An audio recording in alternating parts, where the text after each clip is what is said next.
আজ আমরা জানবো প্যারাগ্রাফের good side, bad side. Good side আছে যেখানে ড্যাশ ড্যাশ আছে, এই ড্যাশের যে প্যারাগ্রাফটা ভালো তার নাম লিখে দেবো।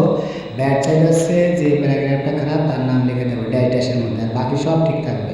অর্থাৎ এইভাবে লিখে রাখবো, যেমন এখানে আছে এসে মানে কম্পোজিশন, শুধু ড্যাশ ড্যাশে ওই যেটা ভালো সব লিখে দেবো শুধু ড্যাশ ড্যাশে। যেমন introduction, impact of nationality, necessity, composition, এইগুলো আমরা সব কিছু লিখে দেবো। এছাড়া শুধু এই কম্পোজিশন না, আছে ডায়লগ, ইমেল, লেটার, অ্যাপ্লিকেশন, যেমন এটা আছে dialogue, right dialogue between dash and dash, মানে এখানে তুমি এবং আমি, মানে যে তার সম্পর্কে বলবে, এবং অ্যাবাউটের পর ড্যাশ, অর্থাৎ যে সম্পর্কে লিখতে হবে। তারপর ভালো মন্দ জিজ্ঞাসা করে ড্যাশ ড্যাশের মধ্যে কিছু সম্পর্কে বানায় দেবো। তারপর আছে লেটারের নিয়ম, লেটারের নিয়মে আছে প্লেস, স্থান, ডেট, তারিখ, এর সব কিছু ঠিকঠাক দেবো। আর এই নিয়মগুলো আমরা করে রাখবো। আর নিচে স্টাম্প আছে, এটা কোথায় দেবো, ফর্মুলা নিজে টু আসছে যার কাছে দেবো তার ঠিকানা। এবং এর পরবর্তীতে আছে কি, পরবর্তীতে আমরা পাবো আছে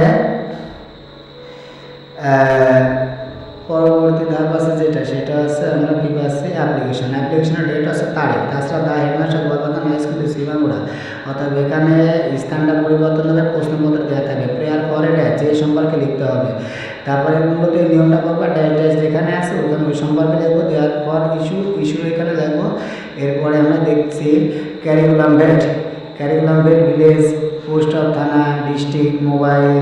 তারপরে এখানে দেখবো education, qualification, degree, board, result, year মানে SSC, inter, board, Jessore, result যত হবে তাই। তারপরে এয়ার আছে সাল। তারপরে পার্সোনাল ইনফরমেশন দেবো। পার্সোনাল ইনফরমেশনের পরে দেবো আছে mainly information, date of birth, nationality, marital, stage, weight, NID number দেবো, ব্লাড গ্রুপ দেবো, পার্মানেন্ট অ্যাড্রেস মানে তোমার স্থায়ী ঠিকানা, এভাবে লিখে দিয়ে আসবো। সব নিয়মগুলো আমরা মুখস্থ করে রাখবো, তাহলে আমাদের প্রতিটা লিখতে পারবো।